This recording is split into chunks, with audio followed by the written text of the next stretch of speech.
Great. Well, welcome to the first meeting in 2026 of the Concord Municipal Light Board. We'll have an interesting discussion today. Um, be learning a lot from it. And so let's get started. First, John, what do you have to report on minutes? I distributed over the weekend minutes for our December 10th meeting, and if there are no proposed edits, not seeing Anybody any. have any proposed edits for John? I do not. They look good. Hearing none, can we have a motion to approve the minutes? So I move that the minutes for December 10th be approved. Have a second? Second? Brian. Great. And Chris. You want to Yes. go? Brian. Yes. Bianca. I wasn't there at the December 10th Okay, meeting. so I will abstain. thank you. And I will, and Brian, wait, did Brian, I ask you already? John, I Aye. didn't ask. Yes. And I am a yes as well. So the minutes are approved. Thank you.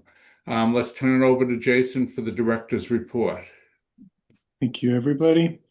Before I give this first update, it's a staffing update. Just like to turn it over to Jennifer Clarity, our customer service manager.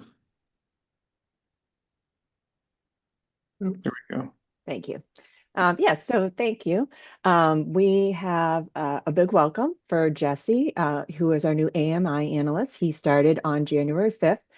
This is a new role for the organization, and he's going to be helping us monitor and support and analyze our AMI system and how it's integrating in our billing system as we move towards time of day. So very excited to welcome him on board. Great, thank you. Great. It's a new role, but not a net add position. We're just shuffling things around as we have retirements in the customer service division. We have a lot to report on time of day events, but we have a separate topic for that. So we're going to cover that in just a few minutes. I wanted to call out the Does It Work midwinter home tour that's happening at the end of this month. The Energy Management Division has done a fantastic job planning that and prepping the materials for it. I see posters everywhere and flyers and advertisements. So we hope that a lot of people take advantage of that. And it's going to let people see kind of a nice toasty home fully heated with heat pumps, things like induction cooking, EV, solar, and other technologies that CMOP supports and offers credits for. It's the 31st of January with a rain date, I believe the following week, or snow date. You can go to concordma.gov/midwinter home tour to learn more, and then you do need to register to sign up to attend that. So we're encouraging everybody to show up after signing up.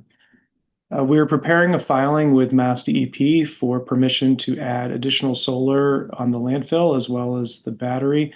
The solar is more of their purview since it's going on the actual cap of the landfill and expected to increase it to just about 4 megawatts AC from 1.5.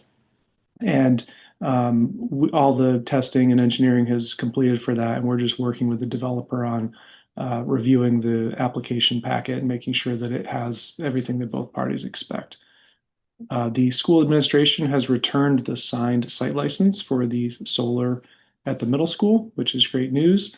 And we are working with them on scheduling a meeting next week to discuss different options to move that project forward.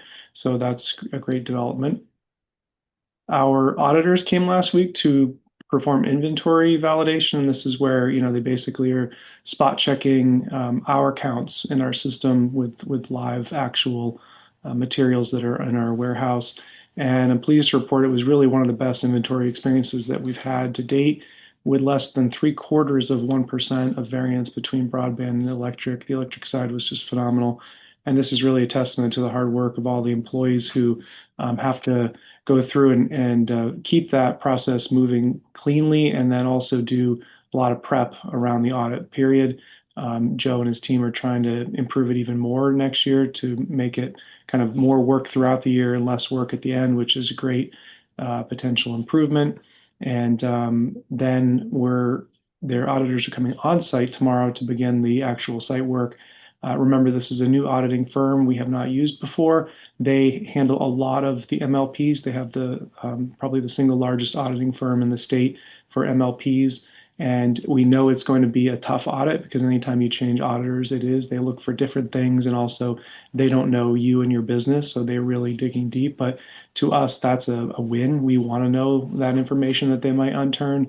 And this auditing firm is different than the town's auditing firm. So I think that there'll be an added benefit there because I think the two sides can really scrutinize the processes that are in use and appreciate that there's a different time period that these audits happen on. CMLP has a calendar year fiscal audit or calendar year audit, and the town has a fiscal year of July 1st to June 30th. So historically, that has been a challenge, and having one auditor always engaged and busy, sometimes they don't have the bandwidth to sort of pick up when they need to. So we're looking forward to that. The vehicle to grid or V2X charger that's going on at the WR Gray site, I wanted to give an update on that. We got bounced around a little bit from the LSPs, the licensed site professionals that we needed to hire at the EPA's urging. The original LSP did not have the bandwidth to help us on this matter. We found another one, and his company had a conflict just because they've done work at various Superfund sites in Acton and Concord. We finally found one. We have the engagement agreement. We're getting a PO for that. And then that same person can handle the excavation and site work for both CMLP and the vendor. And we're going to coordinate that to happen on the same day if possible. And, she had availability in January. So we're hopeful that we can get that installed. They did receive the charger, I believe, last week. So all great developments, and hopefully we can have a speedy installation of that equipment. The engineering team is meeting again with Eversource to discuss that possible new feeder coming into town. We don't have any new details, but I think they have got maybe a schematic or an idea of how they're thinking this might work. So we'll just have it was initially intended to just be kind of a more comprehensive conversation, but they might have some more information. So we'll see how that goes. Stormwater continues to roll out, and that is a big lift on our staff here at CMLP as they handle the billing and customer service support for these public works utilities since they end up on your standard utility bill. It's been a big challenge spinning up a new utility. I think staff, especially in public works, they have all full-time jobs, and it's kind of existing staff trying to make this work. And it really requires a lot of bandwidth and a lot of coordination with staff here as well as our vendor. And I'm hopeful that once this is behind us, we can then fully turn our attention to time of day because there's still a lot of work and programming that goes into that. And we want to be successful. So hopefully they've resolved some of the issues that were happening and bills go out soon. And then finally, I just want to mention that we have been conducting second round interviews for customer service supervisor. Donna DeGray has worked here for almost 12 years, and she's done a fantastic job for us. And through a lot of change and challenges throughout that time with new software platforms and kind of growing the department. So she's retiring as of March 2nd, the same day Annie's leaving. And we wish her the absolute best as well and look forward to filling that position. And that's all I've got for my update. Hey, thanks. Sounds like some good progress on a number of fronts, a lot of balls in the air. I have one question and then see if others have questions. Is CMLP receiving any financial compensation from the town for handling the water billing? Yes. So think of it as we have the town with a general fund. We have town that has different enterprises. Enterprise funds are tended to be self-sufficient. So when they rely on other departments, they do make in-kind payments for those things. CMLP does that to the town for the indirect benefits it receives from HR and IT and other departments. And so we do have an agreement with water sewer. We are in the process of modifying that agreement to add the curbside and stormwater utilities that we're now supporting. I do think that there'll probably be obviously an increase in those two areas, probably a little bit of a decrease in water only because we were really supporting them a lot for doing meter reads. And now that we're done with the drive-by system, we're kind of going to be handing that off to them and not performing those tasks as much. But absolutely, for the support they use from our staff, we do receive compensation. Great, thank you. Any other board members have any questions or comments? I was curious about the middle school project and where that was, but the update sounds like you're going to meet this month and there's going to be more details later. Absolutely. Yeah. I think by the end of this month, we'll have some good ideas for paths forward that both parties are excited about. And thank you for the Vehicle to X project. That is more bureaucratic work than I expected. To just do work on the site just sounds I know. And what's funny is just because of the map, there's been a lot of soil that's been brought in. The area we were working in was soil that had been replaced already, we probably wouldn't even need to have this person on site. But unfortunately, there's a chunk of it that's actually original soil. So she does have to be on site for that. But I mean, I think that, again, my hope is that in the next couple of weeks, we can wrap that up. She did have availability starting next week. So. Well, hopefully working in the winter won't affect the trenching and leave some ditch or something like that in the spring. But we'll figure that out then. Just Get it done. work your way through it. Any other board questions or comments? Seeing none, let's turn to broadband. Is Dale going to do that or you, I'm going to Jason? do it, but I think Cameron had a question, Warren. Do you want Oh, to? I didn't see that. That's Hi, okay. Cameron. Sorry. Sorry, no worries. I just a quick question, Jason, on the landfill solar and battery. Can you just remind me, is that a project where the supplier is sort of funding that build out, or is that a town expenditure for building out that additional capacity? We don't have a formal agreement yet, but we have a letter of intent, and the intent is that the developer would be at their own cost, expanding the solar and handling the battery, and doing a shared savings model where CMLP would receive a share of the saved transmission and capacity costs or avoidance. Awesome. Thank you. Yeah. So in broadband, for broadband updates, really the biggest focus for the team right now is the new XGS PON rollout. This is the next generation of technology that will allow customers to have much faster speeds and really allow us to push into the business market more. A lot of businesses require speeds faster than a gigabit per second, which is kind of the max that we offer today. And so the team has been doing a tremendous amount of work on that project with our vendor and our ISPs as well. And we now have some tentative dates. And once we absolutely iron them down, we'll be communicating with all customers and doing kind of a townwide rollout. There will be 4 separate days that we're going to be doing this migration. Every customer will only be impacted on one of those days. But because of the amount of work that is required to validate and move certain ports, you just can't do everything on one day. We also have different sites, and it is the winter, and doing things outside in the middle of winter and then doing things inside in the middle of winter, it's just a different beast entirely. So we're going to be splitting that up. We'll be letting everybody know about these maintenance windows, but we will be directly communicating with customers ahead of their particular swap so that they know that they don't have to worry about all 4 dates that okay, this is my day. And, probably from 2 to 3 a.m., there may be an interruption as fiber is physically moved from one device to another device. Yeah, it's really hard to say how long the interruptions will be. We've done a lot of testing, and on the good side, it can be a minute. On the bad side, it can be several minutes. And there may be a few interruptions during this period of time, but we've had outage windows like this before when we do big upgrades or security updates. And typically, as long as we communicate with customers when that period is, they can make plans to say, okay, if I have monitoring or alerts or systems, I just know I need to check those after we experience this interruption in service. So we're preparing those materials and the communication that will go out to customers. It's probably going to happen at the end of February, early March timeframe. And as I said, over 4 separate days. Our vendor will be on the phone and dialed in and connected to observe and help monitor and check the result of that. And we will likely have at least 1, and most of the time 2 or even 3 broadband staff working during these maintenance windows to make sure that everything goes smoothly. Talked about XGS PON.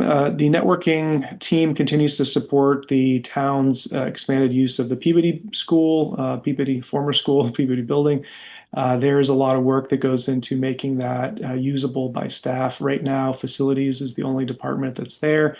One thing to note, though, is that facilities had moved into substation 223 a few years ago, and we have we understand that there are space constraints in town, but it's not ideal for non-CMLP or electrically qualified and trained professionals to be working full time in that building because it is filled with electrical hazards and is a main substation for CMLP. So the good news is that Facilities is likely moving out of substation 223 and will focus their operations in Peabody, which will help us both from a safety perspective and an insurance perspective for having people in that building that are not CMLP employees and may have that training. And then finally, a project that's been going on for a couple of years is complete now. Dale has been working extensively with the GIS department to help better communicate to customers what they can expect for their installation process because we have a wide variety of different scenarios for customers, and different scenarios equal a different lead time or installation time. Some of these are in the require police detail. Some of them have enter into the electric space and require coordination with line crews. Some of these require customers to trench and add conduit to their property. Some of these already have had fiber, and maybe there was a customer that had fiber, and then somebody moved in and got Comcast, and then they decide they want fiber, and we've already got it on their building. So those different customers and those different buckets will have a very different experience. And the problem is that today people sign up and they see that fiber is available. And so they expect that tomorrow we can come in and light it up. But the reality is that sometimes it can take days or weeks for us to get that service done. So now the staff have gone through every parcel in town to identify some of those potential delays and how quickly service can be turned up. And so that when you look at the broadband availability map, you won't just see a yes or no. You'll see like, yes, it's available. And here's the kind of the experience you're going to have. It's rapid. We can get it done, this week. It's a little bit slower. We have to pull some fiber, but everything's overhead and we can get into your building pretty quickly. So our hope is that this will help us not waste time on customers who have one expectation. We go run fiber, and a few weeks later, we're ready for the install, and they say, "Oh, I didn't really want to wait, so I went with a different, option." And it'll also make customers have a better experience from beginning to end as they have, better idea of what their installation time will be. So big kudos to Dale and the team and GIS as well for getting that project complete. And that's what I've got for broadband. Okay, that sounds very good. And are there any board questions or comments? The graphic that you put in the packet looks great, very detailed, and it really is a mix. So it's a very helpful tool. Right now, we're still under about 2,000 customers, and growth is constant but slow. So our efforts at changing our rate structures to be competitive with Comcast and others, I don't know if that's having an effect. Are we doing any kind of marketing now that we have, an understanding of how long installs will take at each site? Can we make mailing lists that are focusing on those rapid and quick customers? Yeah. Yeah. So we've done some of that, Brian. And then I think the other thing is that because we've been doing this XGS PON rollout, we know that that will greatly enable us to compete with Comcast and the service offerings that they have. So our big marketing push will be after we go live with this platform to try to get those customers. And then the other thing that that map is helpful with is identifying pockets that might be easy for us to add some additional infrastructure and then help reduce the barriers for adoption of the service. And the other thing is that we've been really stagnant with the business customers. The residential continues to see growth between 5 and 15 every month, but business is really like we add two, we lose one, we lose one, we lose one, we add two, we lose one. We're not seeing a big push, and the feedback we're getting is really just the service speed offerings that we have. So we do expect that that will have an impact. We will be marketing to those rapid customers again, letting them know of the benefits. And as we kind of debuted or got feedback on those proposals a month ago, our hope is that we're going to be changing all of the offerings to have faster speed with the same price for the residential. And so a combination of all of those efforts, we hope will lead to more adoption, and getting that lower hanging fruit means we can actually do more installs in 1 month. Great. Okay. Any other questions or comments? And Jason, if you've said this, but could you say it again? When do you envision that the upgrade work will be done so all those new speeds will be able to be offered to customers? Yep. So the end of February, early March.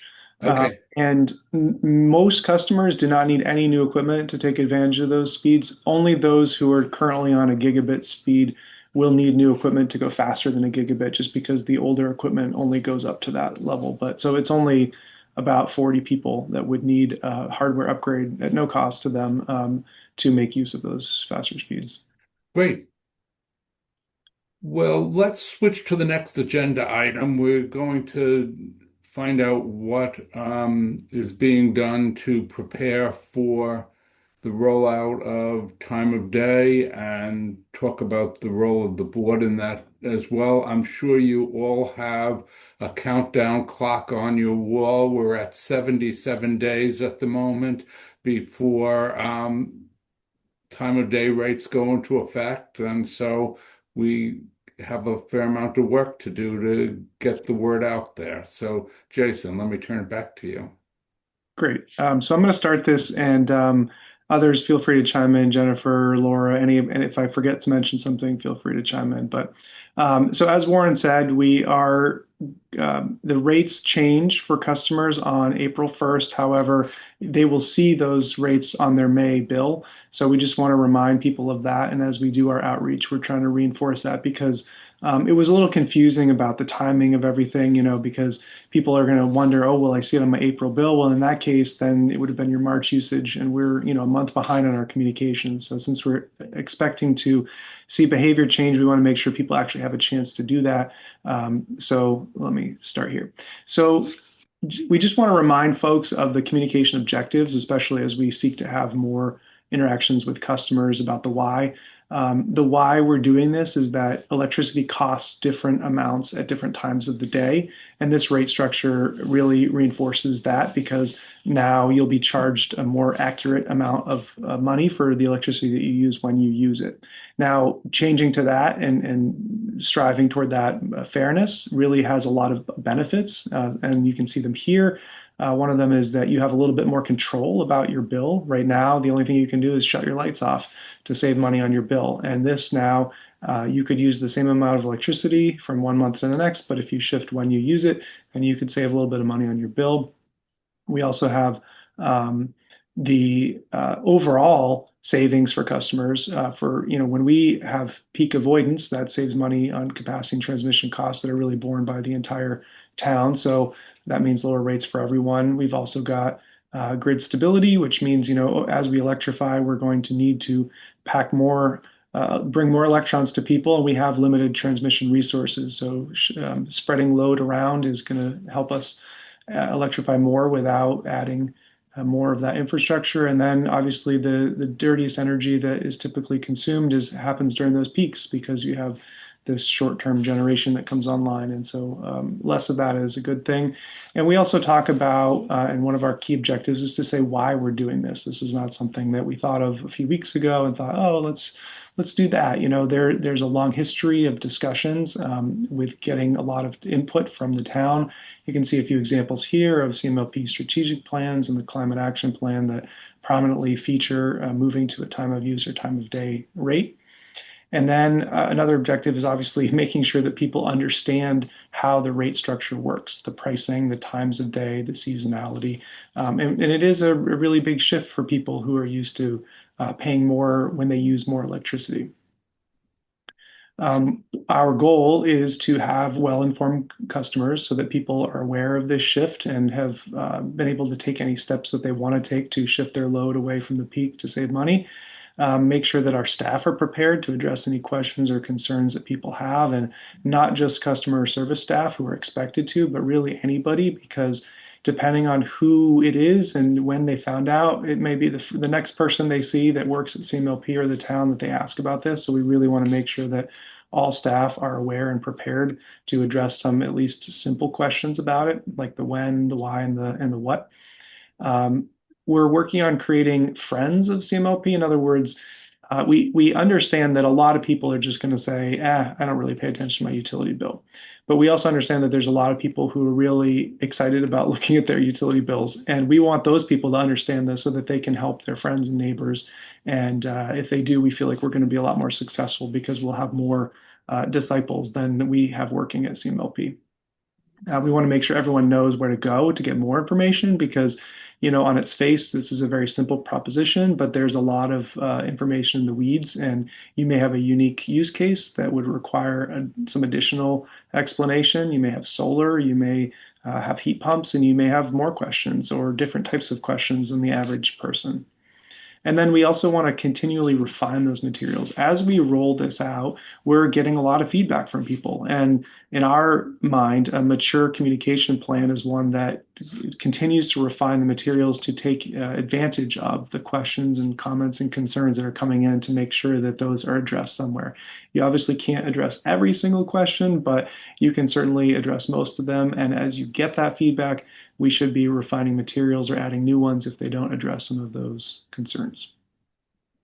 Warren, do you want me to pause throughout and maybe take some feedback, or do you want me to just run through? Yeah, well, yeah, let's take some feedback here and then we'll go to specifically on objectives and then we'll go to the next piece. Brian, then John.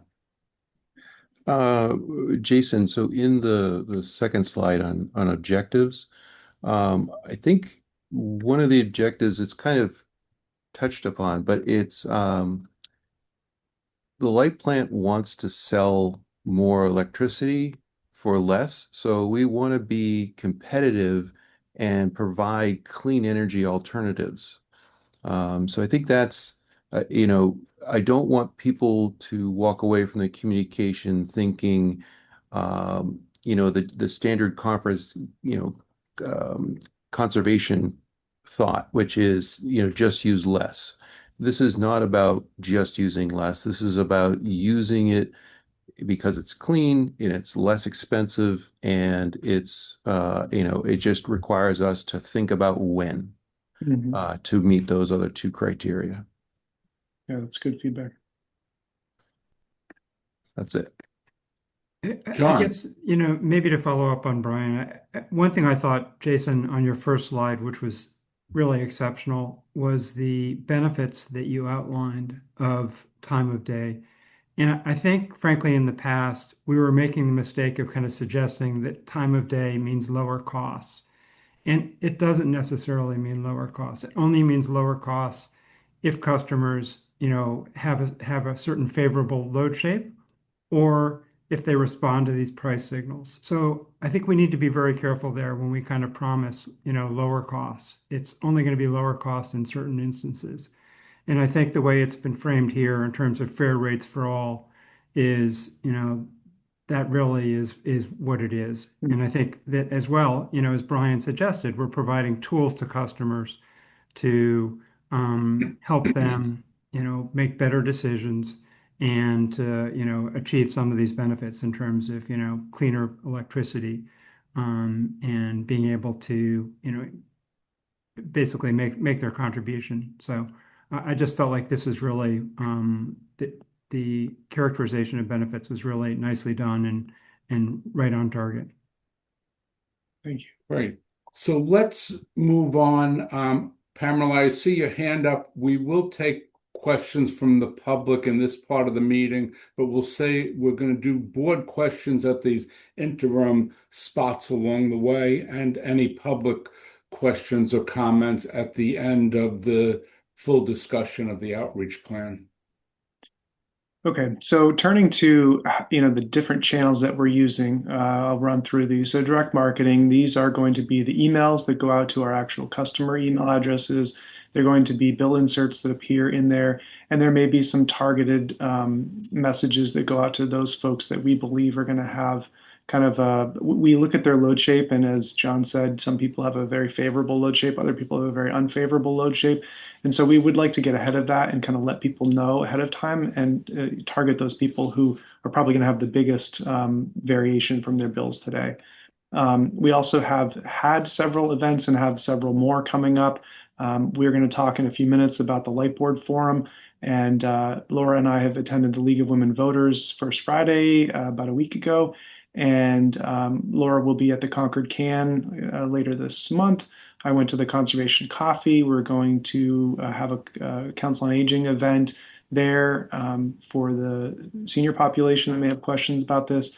And our hope is to do as many of these discussions with folks as we possibly can. I think every audience is a little bit different. They have different takeaways, but they also have different questions.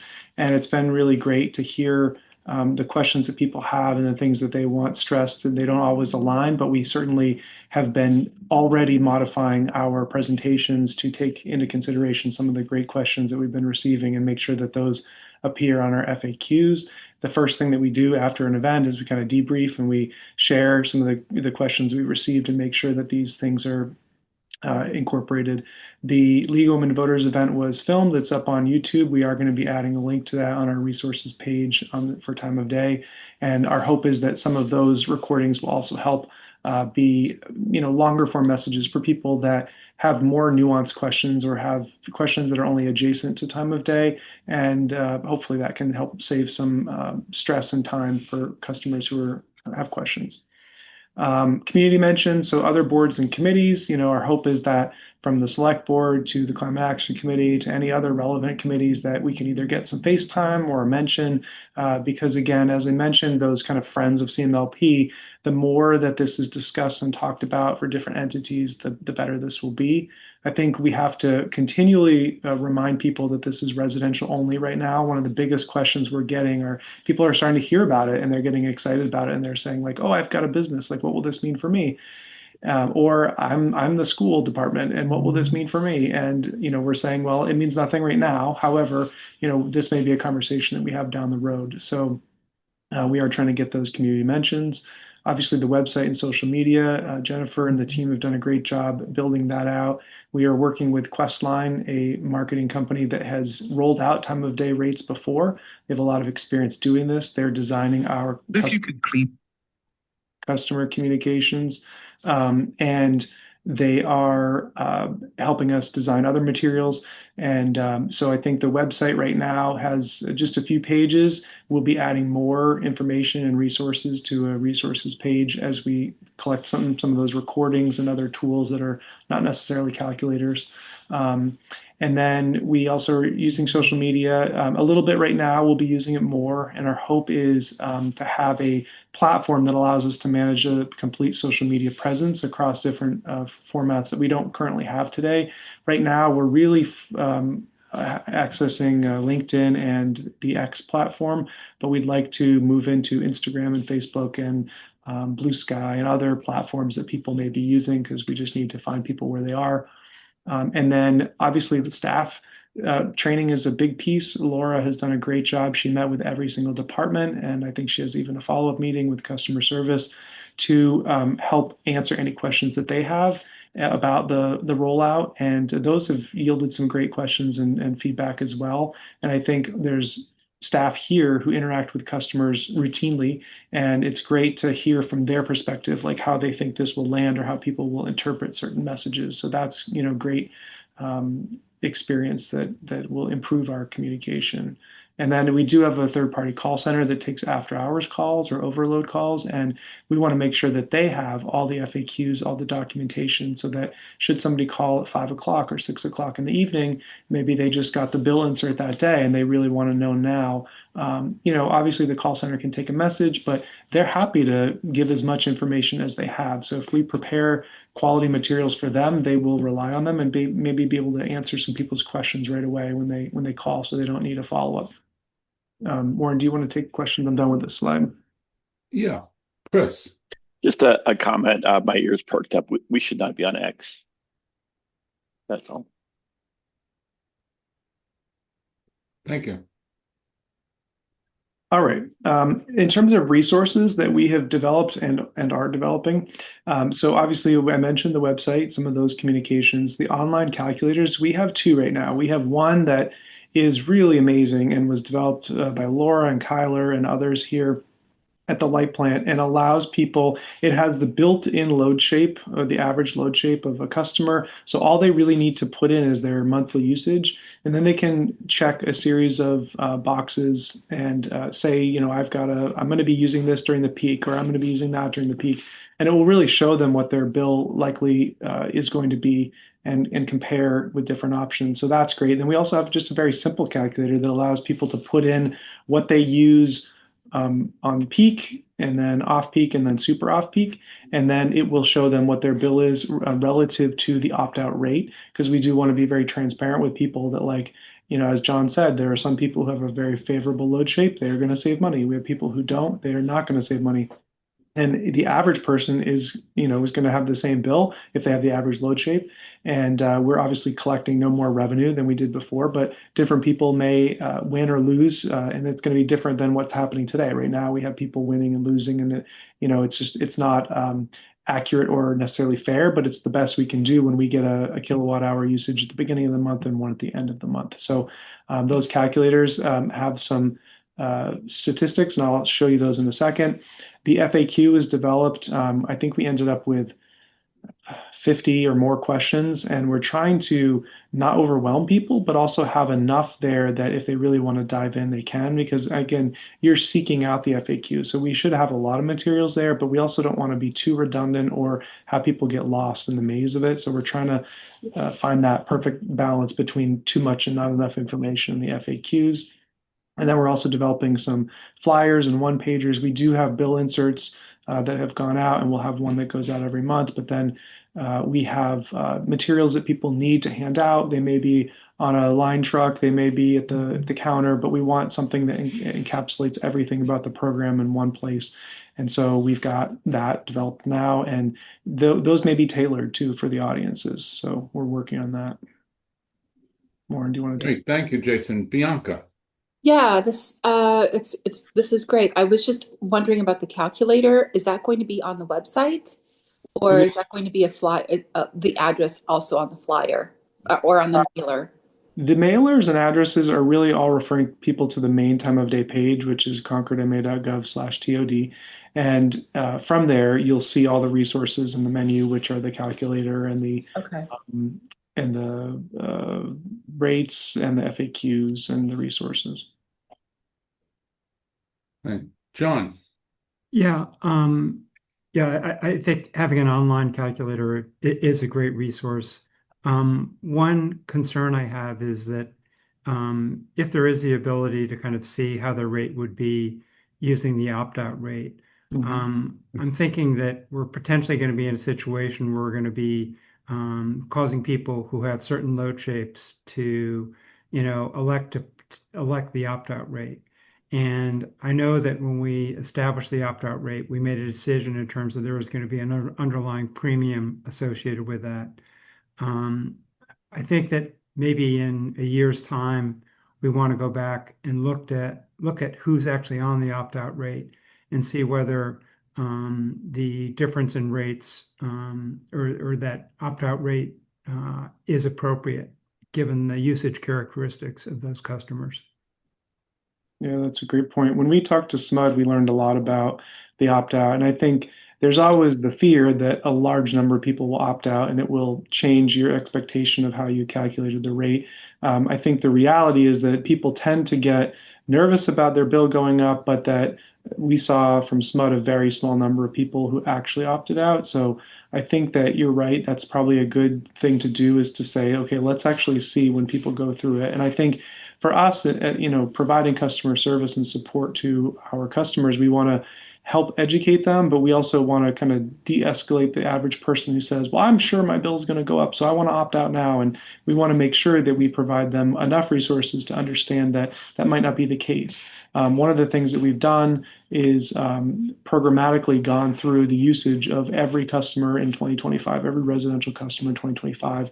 And we're trying to have customer service have a lot of data at their disposal to help people see. And it's true that perhaps in 1 month your bill might be $6 higher, but over the year your bill may be $50 lower, right? It really you have to look at this big picture. And so we're trying to provide those resources to people, and we're also assigning kind of like a peakiness value to customers so that the customer service support can help identify people who they might have a concern and it might be founded in actual data, and we want to be able to be honest with them. But I think to your point, John, we also don't want people to make rash decisions based on one assumption that might not pan out to be true. And some people might think that shifting their load is really challenging, but they may enroll their EV in connected homes, and then that problem goes away, and they actually end up being a not very peaky user. So, Yeah, those are all good points, and I do hope the customer service folks will be able to encourage customers to, hey, give it a shot, give it a try. You can always switch to the opt-out rate later if you find it's advantageous, but give time of day a chance.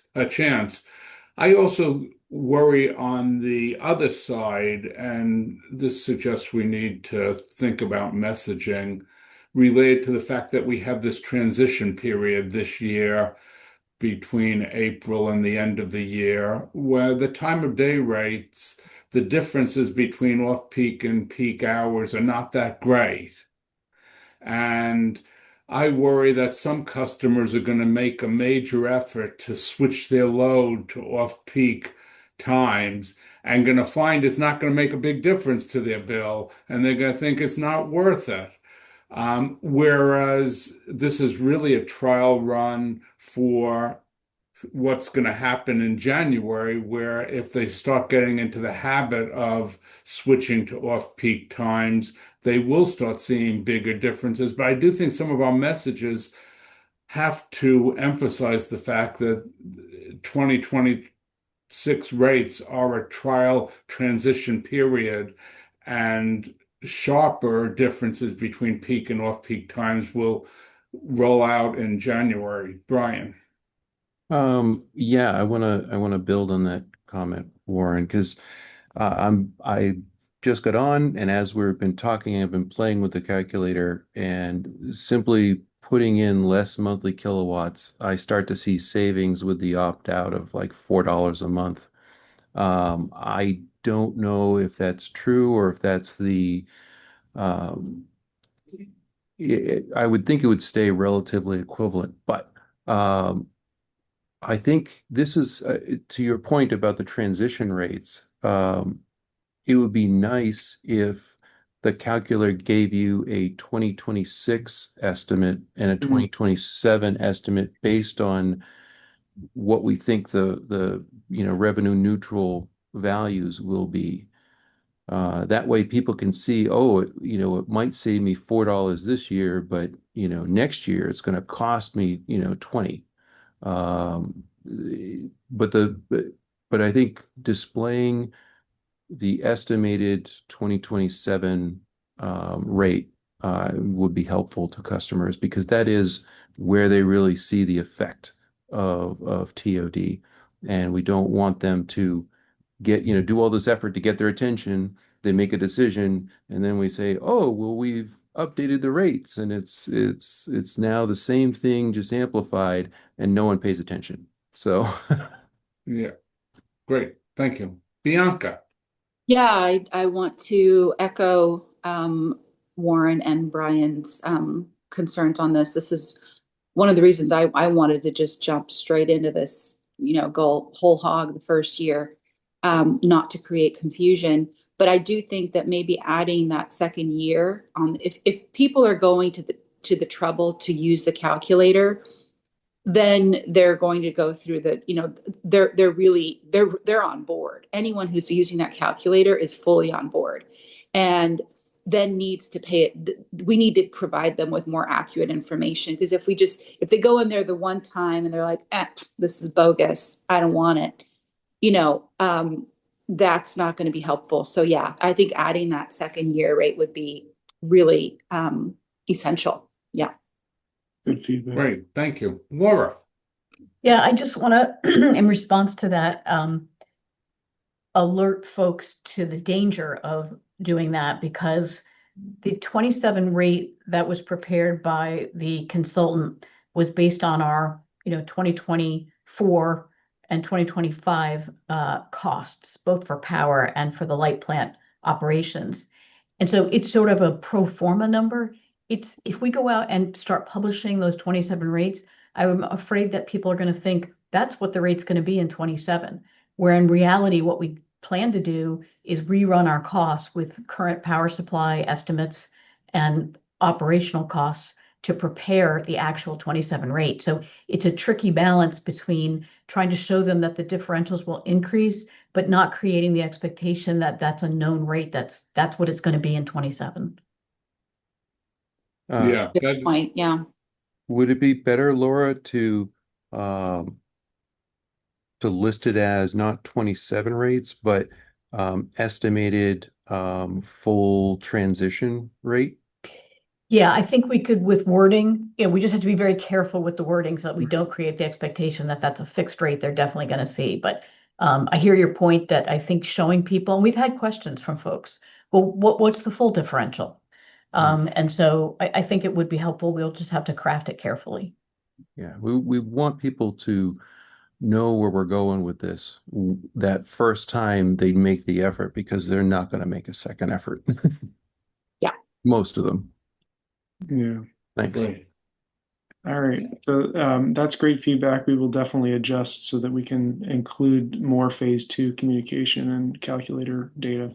So let's talk about what we've done already, because we're in it now. It's January. On the 7th, at the recommendation of our marketing consultant, it's always about the day of the week and the time of the day that's going to yield the most people looking at it.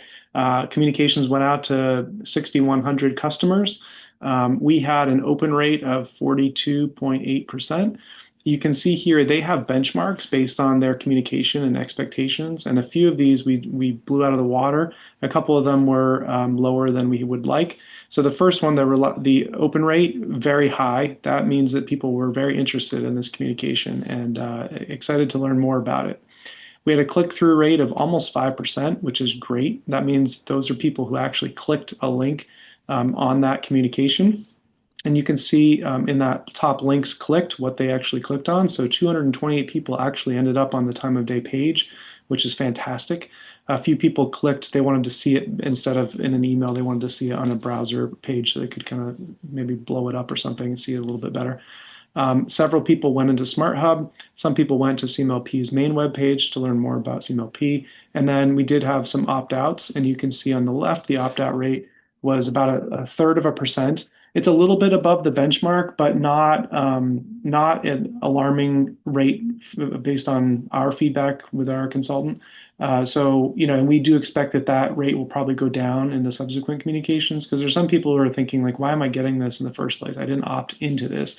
But, you always have to think about as a business how you're corresponding with your customers, and typically things that affect your bill or your price that you pay are fair game. It's not just marketing. We're not offering a new service. We're not, trying to sell people on things. We're trying to communicate something that's changing. So we did not require people to opt in for this communication, but we did allow them to opt out of the Questline Engage communications. And then we had a delivery rate that was a little bit lower than we would like, but we assume that there's some stale email addresses in our database. And so our customer service team, once they get to the right place in the month with the billing cycle, when they have the time, will be reaching out to those customers to try to make sure they have accurate email addresses on file. So we would expect that rate would be much higher in the next campaign. It's still so good. It's just a little bit lower than what the benchmark is. Hey, Jason, could you clarify this opt-out rate? What are they opting out from? Are they opting out Opting from out of communication or opting out? No, Oh, not of the rate itself, just of the emails coming from our vendor that we hired to send 3 successive 90, 60, 30-day out emails to people. So okay, those thanks. emails have a line that says, I prefer not to receive this type of communication again. And Okay, they great, still thanks. will get emails from CMLP when we send them to customers directly, but they will not get them through this marketing vendors campaign. Thank you. A few statistics on the calculators. So there's a simple calculator and a detailed calculator. You can see there's about 130 or so impressions, which means people pulled up that calculator. 37 interactions. That's 37 unique users who entered data to see what their rates would be under time of day on the simple calendar. And then on the detailed calculator, we have a little bit more sessions of people looking at it because that's a link that brings you to another website. And so 249 people click that link to see it. And the interacts, that's a probably misleading number. That's the number of times that people made an adjustment on the calculator. So there may be 249 people. It may be that 70 of them actually interacted in a deep way, and they might have clicked a lot of these little drop downs. They might have said, well, I want to use 2 hours of air conditioning on 3 days a week during peak, and I want to, so one person could have been responsible for dozens of different interacts, but that's how the vendor shows it. But the big takeaway here is that people are using the calculators and they are interacting with them, and that's exactly what we want. They're getting data. These are fewer customer calls, customer concerns, because they're getting a little bit more information and they're saying, okay, I feel like I know what's happening now. And they may have more follow-up questions and look at FAQs, but most of them are probably getting the information that they want about the rate structure and what it means for them. We did send out news and notices, and that's about 1,300 people. We also have it prominently displayed on the homepage of the website. You can see here this news flash that is going to be anchored there for another couple of weeks, and it will probably come back as we get close to the go live. The X platform has some ideas about impressions and engagements. For 132 people saw it, and 25 of them clicked on something. Or 10 of them rather, clicked on a link. The engagement, I'm not sure how they clarify that. At the time, there was no reposts or responses or anything, but just another data point. On the 8th, Laura and I went to the League of Women Voters first Friday. That was on the second Thursday. And you can see us here. And that was recorded by Minuteman Media, and it is up on the website. And we will be using that link and putting it in our resources for people who might want to see that conversation. In terms of Smart Hub, if you log into Smart Hub, you'll see there's a couple of banners, one at the bottom and one on the sidebar there. I think they're alternating right now between time of day and the home tour that's happening at the end of the month. But that's displayed there, and people can click that and go to the website. There's also utility bill inserts that went out. The one that went out in January, it looks like this. And it was in people's physical bills and or an electronic version if they're only in Smart Hub. And these communications were prepared by our consultant and have the kind of time of day, the seasonality, and prominent QR codes that bring them to our time of day page. And hopefully simple, clear, clean communication. So maybe I'll pause there as on the actions to date, because the next slide is our future plans. Any questions? Any board questions or comments? Okay. It's good to see this significant level of outreach because it does seem quite desirable to do that. All right, so for future plans, we do have subsequent bill inserts going out in February and March. We have our email campaign, so the first one has gone out, so we have 2 more that are happening, one in February and one in March. We have several more in-person events, as I alluded to earlier. We have more printed materials that we're making. We're just trying to figure out the best format for folks that are on the go, because we want, like I said, we want line workers to have them, we want our electrician to have them, we want the broadband technicians to have them, and we're wondering if a postcard size, is better than like an 8.5 by 11. But either way, they will have printed materials out in the field, and then we'll be able to leave them at the townhouse and any other places, the library that people might go to get information. The library has offered to put signage on their electronic signage boards. We also have sandwich boards that we put out through town. We have something in our lobby that right now is on the Will It Work home tour, but after that is concluded, we'll have something for time of day in the lobby as well, and then materials displayed, on the wall and in the lobby for people that come in. And then, as I mentioned, we're trying to target some high impact customers with some direct communication. And for those people, I think we really want to highlight the resources. We're not going to say, we think you're going to be a loser under time of day, and so you should opt out. We're going to say, based on your load shape, your bill may be more than you expect. So here are some extra ways that we can help you figure out to make, how to make time of day work for you and stick through it. We don't want those people just to see my bill went up $30 and so I'd like to opt out tomorrow. We'd like to prepare them and have that conversation ahead of time so that they're not reactionary after the fact. We also have a post-live campaign. These are 4 weekly live emails that will remind customers of the resources that we have, things like connected homes or other tools that people can use to kind of set it and forget it. They don't need to constantly worry about something. We want them to build a few actions into their routine or set them up to happen automatically so that they don't have to think about them again, and they get those benefits of peak avoidance. And then, continuing to work with our customer service and support team so that they're better equipped to address customer issues. We want to be having a lot of team meetings around this time so that the CSRs can learn from each other and kind of understand what works best to ultimately the goal is to keep people in the program and make sure that this program works for as many people as possible. And then coaching and analysis, we'll be also pushing our weatherization options that we have to help people do that at no or low cost, and some of the other rebates that we might have to help them be in a better position to not, suffer under time of day and hopefully thrive. So I'll stop there. That was my last slide, and maybe we can start on any other things I just talked about, and then maybe Warren shift into talking about the forum for the board. Yes. Yeah. We'll get to the forum in a minute, but comments on this, John? Yeah, no, this looks really good. Just a couple things. I haven't had a chance to really look at the materials that you're sharing with folks, but I feel like it's really important to kind of communicate, these are 3 things you can do to make sure that time of day rates, provide the following benefits or something like that. I just feel like we need to leave people with some, very clear things that they can do. And to me, one of those possibly is the whole connected homes program.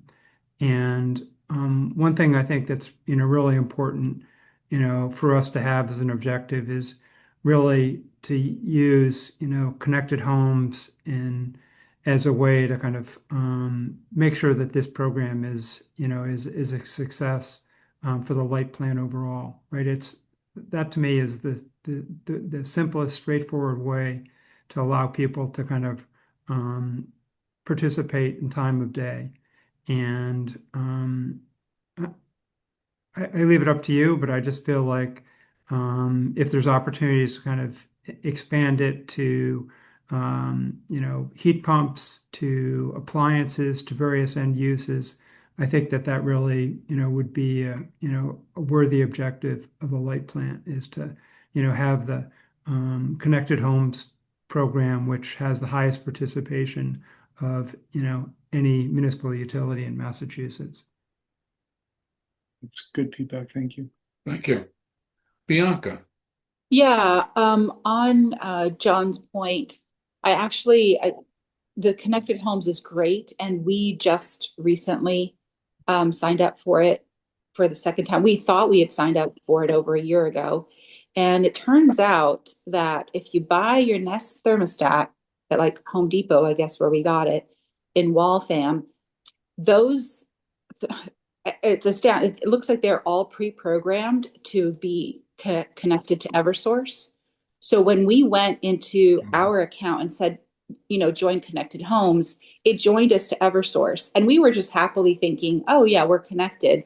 I wasn't really paying attention to the bill. And then Laura and I had to just triage with like 5 different people to figure out that actually those Nest thermostats are pre-programmed for Eversource.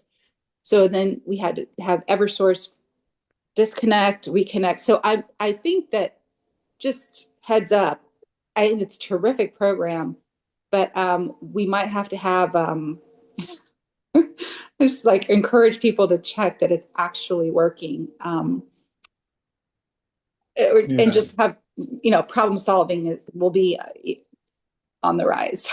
That And to is make actually matters, very interesting and yeah, and interesting it's information. more confusing because different thermostat vendors have different programs, and some may be connected to grid and some may be connected to nobody. And so it's not just figuring out the Nest. That's a very popular one, but there's several manufacturers and they all have different programs and alliances. And yeah, so it is confusing, but that's great feedback. Thank you.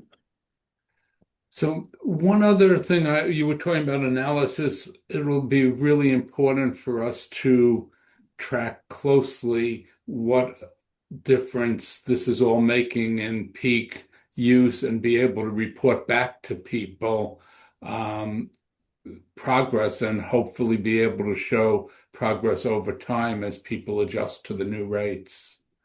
Yeah. Any other comments from the board before we go to the forum? Uh, Brian? just that, you did a great job of listing out kind of devices that you can find in the home. It would be nice to somewhere in the FAQs, it may actually already exist, but kind of a prioritization or bucketing of devices in the home that can be scheduled, you know, pool pumps, EV charging. These are things that are easy to schedule, and then kind of put them in the target one category. And the target two might be doing your laundry at off-peak times or your dishwasher, or, and then have a category that is like lighting and other things that you just use it whenever you normally would use it. It's not worth, going nuts over, because you got to tell people your goal is zero peak energy consumption. And if you can't reach that, you didn't do well. It has to be anything that you do is of value. So here are some things to target first, and don't overdo it. Don't feel that if you get a single peak charge that you're losing money. It's not correct. I want people to give themselves some leniency, because what happens is they give up because they weren't doing the absolute extreme, and then suddenly their bills go up. Yeah, that's great feedback. Laura has developed a great way to explain this to people that I think resonates with a lot of people, which is that there's a certain amount of peak usage built into the rate. And if you fall within that amount, then your bill will be the same or lower than it is today. And so that does make people feel a little bit better that like, oh, I can't use electricity, when I get home from work. No, like that's not the case at all. It's just if you tend to use more during that period than the average person, then you're likely going to pay more for that peak usage than you would otherwise. So yeah, that's been Yeah. resonating with people, so they understand like, okay, so when you designed it, you built in a certain amount. Great. More Let's go on to the communication about. public forum. Oh, okay. Okay, so we've got some dates circulating around there. We had three. Most people could do all three. I think two people had limitations. We're trying to figure out the best one that works with staff. And once we do, we will lock down the date. The library has all three dates on hold right now so that we didn't lose anything. Once we get the date, we will have the date. We know we have up to an hour and a half. And our expectation was that there may be some level of presentation for folks who show up at this forum. But then what happens after that is really up to the board in terms of how they want to structure it, if they want to see an FAQ next, if board members wish to speak or talk about any of their experiences or their expectations. There's kind of a lot that we could do, and we'd like to get people's feedback on what they think will be most effective. This will be filmed, we'll have somebody there so that it can be referenced later on YouTube for our customers. But I thought it would be great if any board members had ideas on the structure or layout of that chunk of time that we have. I love talking about this topic, so feel free to tap me for whatever you need. Yeah, I mean, I do think we should include some time where board members do speak briefly so that this is perceived as not something being imposed on the town just by the staff of CMLP, but that there's been a lot of thought from the board as well. One other thing I would suggest is if we have an hour and a half, I think we should try to reserve the last 20 minutes at least for a time when the meeting's over, where people could come up with their one-on-one questions and comments to staff. There may be people who don't feel comfortable speaking in front of the whole audience who have a question and they know that there's going to be a time when they could speak to a real live person. So let's design an hour and 10-minute program with 20 minutes for that at the end if no one objects to that. Okay, that sounds good. So how much time of that kind of 70 minutes do we think should be talking at people versus kind of general questions, Q&A from the audience? Do you want to do, reserve more time for questions from the public, or do you want to have more presentation time, like 50 minutes of a presentation? Personally, I would say 30 minutes of presentation and 40 minutes of questions. But I don't, my other board members may have a different view. No, I agree. The presentation should be it should focus on how we are empowering the customer, how we're going from a rate class to a rate schedule that allows the individual to have more control over how they're billed, and give some understanding of just how it's structured, what it does, what things can be shifted, and then listen to the audience, and answer questions and see where it goes. Generally, people are curious and they sit there throughout the whole time you're talking, just thinking about their question or their thing. So break it up and have other slides ready, maybe to answer questions, but keep the presentation relatively short, for follow-up questions later. Thanks. Chris. I think a fair number of people in town don't really even have a basic sense of where our electricity comes from. And I think we want to make sure we're not starting at too high a level, right? So some introduction of like, what are the reasons why the grid wants time of day rates is important. And I think it would also be worthwhile to, and maybe this is already in the plans, but to pick a couple of generic customers and just show an example of what their rates change would look like, so that people can say, oh yeah, that's me, and think about how it affects them, versus just saying, here are the rates. Because I just jumped on this calculator here, and honestly, I don't know what any of those numbers should be for my house. I have solar. I don't pay very much. I don't look at it very often. Good point. Great. Good points, Chris. Brian. One more comment on the whys. I think it's important to talk about what's driving our expenses as a utility. Transmission or regional network service fees and capacity is really driving, it's about a third of what it costs to operate. And by shifting load, we're lowering those expenses. And those in the future are the ones that are really growing quickly. The national grid has more AI demand, and we've got more generation. We need more electricity, and getting it from one place to the other is really where the expense is rising fastest. So time of day addresses this by allowing us to shift when we use it to have the same transmission and keep our costs down. So I think giving some explanation of how this helps all of us lower rates because of what we expect in the future is an important component. Yeah. Well, if taking that comment along with Chris's about starting at a high level, we have to remember that most people don't know what transmission is, don't know Yeah. what capacity is. So if we talk about those things, we really have to explain what they are. Yeah. Any other comments, Chris? Well, I'm curious how many people in Concord think that we're producing electricity in the CLMP offices over there off of Rotary. Yes. Warren, what do you think about, so we have one more meeting before the forum will happen.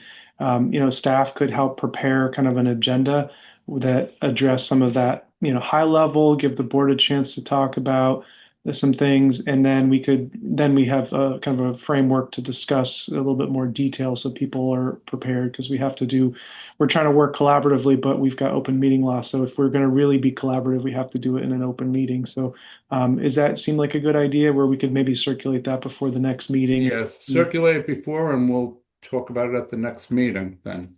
All right, that sounds good. So, before we turn away from the time of use discussion, I promised opportunity for public comments or public questions. I saw a couple of hands. I don't know whether folks still have concerns or comments. Fran Cummings. Hi, everybody. I had a couple questions. One is, do we expect people to mostly be just making manual decisions to run their appliances, or do we expect them to sign up for sort of automated systems? And could we provide people advice about how to do that?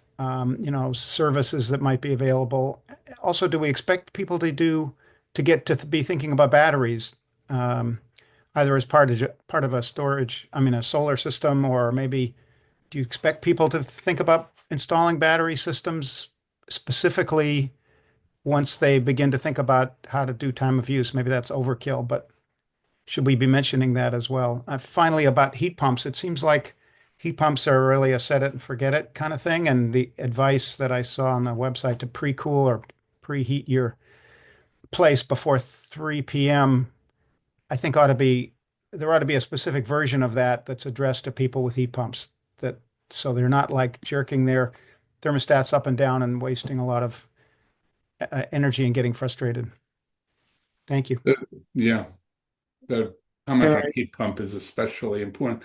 Jason, do you have want to respond to any of that? So I think just to your first point, first question, Fran. So I think many people either don't have the tools or possibility to enroll in a program and will just decide to make a few changes about their dishwasher, their clothes dryer, some small changes that they can make. Our hope is that people generally enroll in these programs if they're eligible because it really takes all the work off of their plate. We've been working with the Connected Homes liaison to help adapt our use of connected homes because the program was originally designed to really just avoid the monthly transmission peaks and capacity peaks. And so it's really only running a few times a month to alter these things. But Laura has been working with them to make sure that people are going to maximize their time of day benefits by shifting that away from the peak. And so she's done a great job with trying to take that existing program and adapt it so that it will be more successful for time of day. So our hope is that people can enroll in those programs, and we will be publicizing those even more. I agree with your concern about cycling heat pumps. It's not really desirable for people to make big swings with heat pumps. They're meant to kind of run evenly. And Laura's analysis has shown that those people who run heat pumps without any changes will typically save a little bit under time of day, especially under phase 2, because that super off peak is when they tend to run a lot because of the cold temperatures in the winter. And so we will be trying to, it's a little bit of a nuanced message, but those people who have heat pumps need to hear it. And then what was the second question about your middle one? About battery energy storage. So for energy storage, yes, so we certainly have a lot of people with energy storage today. We anticipate some people looking at this and saying, gosh, if I can move more of my solar to benefiting me during the peak, I will save a lot more money. And it probably will be one of the consequences of the time of day rates, and we need to be ready for that because I think today, for example, we're not allowing batteries to export. That's something that we've been looking at, finding a way for them to be able to push back. And, if they have access and it can help during the peak, we'd like to make that happen. But there also is a safety element to that. I want to make sure that it's done safely, and that if there's an outage or something, we're not endangering our employees who are working on the distribution system. And then also, you know, some of these systems can be changed, and usually the installer has to change it, but we've seen examples where people can call their installer and change settings. So after we've approved them, they will go in and change things that may be a violation of the terms and conditions. So we're still trying to iron some things out there, but yes, long term, that's where we'd like to get. Great. Thanks. Pamela Dritt. Hi, 13 Concord Green. This is wonderful. I want to suggest that we frame this as we're aiming for fairer rates for all, not fair rates for all. Fair rates for all is not an achievable goal. And we want to all work together towards, on the route towards the best system, fairer, just a little tweak that makes a big difference in people's willingness to buy in. Good point. And I agree with all the things that you guys said about easing in might have, this isn't a swimming pool that you can get in, that you can get used to slowly. It's the air that we breathe. And the more information people have, the more they can do the right thing. Do we have examples of, like, the all electric homes with heat pumps and solar and batteries that not only supply their own energy, but in the future can make money by letting the town share their battery for peak shaving? I think we should revisit the idea of not having heat pump rates. If we incentivize everything that makes the whole system work better for everybody, then we all benefit from giving special treatment to houses that have heat pumps, the same way that we do for the solar, for the storage. Shouldn't they get the benefit that the town gets by being able to charge them up during times when energy is inexpensive? Shouldn't that be shared with the thermal storage people? Well, look, I hear your comments, but that goes beyond the topic of rolling out the time of day rates. To suggest, should we make any other tweaks to the rate structure? We'll take those comments and come back to it at a future time. Let's go to the next item on the agenda, because we have one more topic here. Pamela, I need to move on. We will try to, I hope everybody could stay till 9:15. We will take one other important comment we have to deal with at the moment. Great. Thank you, Warren. So I'm about to share my screen. I'll turn it over to Laura, but just to frame this, our current residential rate assistance program is modeled after our residential rate, which means that it gives a credit for the first 657 kilowatts that people use every month, and that's it. And it's a pretty substantial credit. And I think probably Brian and Laura can speak best to the history of this rate, but it was broadly intended to give about a 50% subsidy for those folks who qualified for rate assistance. But number one, it's not conducive to time of day because we're not really measuring in a particular bucket. And the first question our software vendor said, well, do you want the credit to apply to their peak use, their off-peak use, or their super off-peak use? And that's obviously not how it was designed. It was the first 657, but figuring that out is incredibly too complex. And it also sends the wrong price signal to folks who are on this rate, because it does incentivize them using less electricity. And if they have heat pumps or other electrification in their house, they're not going to be able to lower their electricity and benefit as much by the subsidy.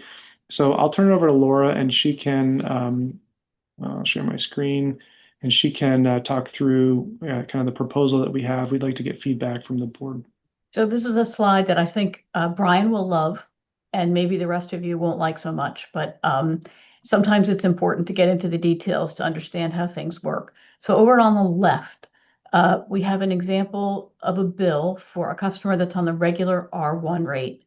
And it shows a customer that used 1,024 kilowatt hours during this month. And you can see that just as you know, with our inclining block rates currently, we have a tiered rate where you pay the least amount. If you look at the capacity and transmission expenses, the first 657, you're paying 5.6 cents in capacity and transmission. For the middle tier, you're paying 6.9 cents. And then for everything over 835 kilowatt hours a month, you're paying 9.4 cents in capacity and transmission. And so the total bill for this customer who's on R1 is $237.75.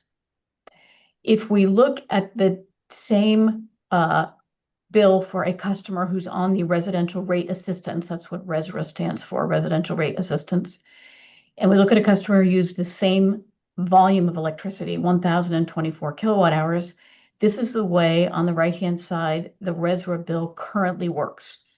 The bill runs through the exact same calculations that you see on the left, the R1 customer, and the only change is at the bottom, you'll see a fairly large 13.809 cent per kilowatt hour credit on the first 657 kilowatt hours of usage.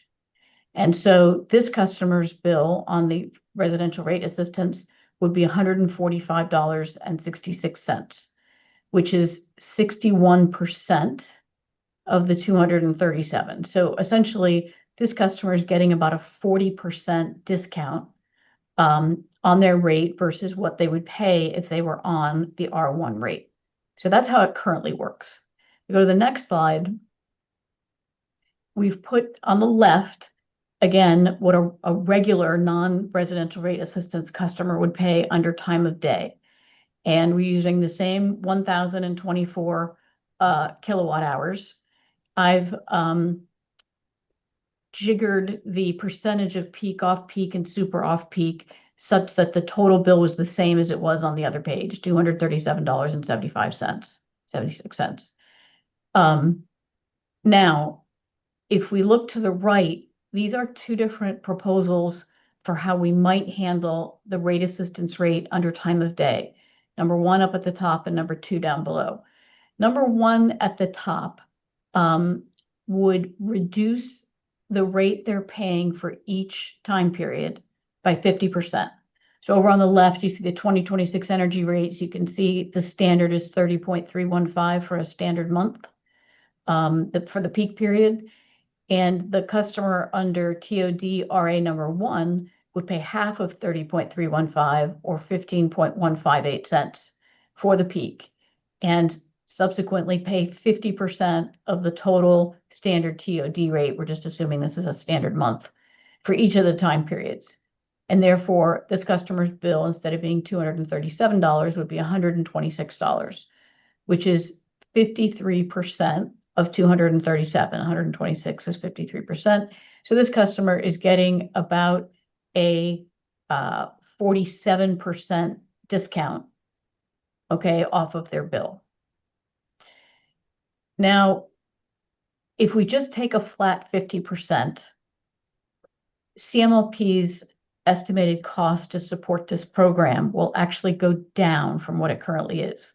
Because if you flip back to the other page, Jason, for a moment, you can see that that 13.809 cent discount down below is actually more than 50% of the total R1 rate.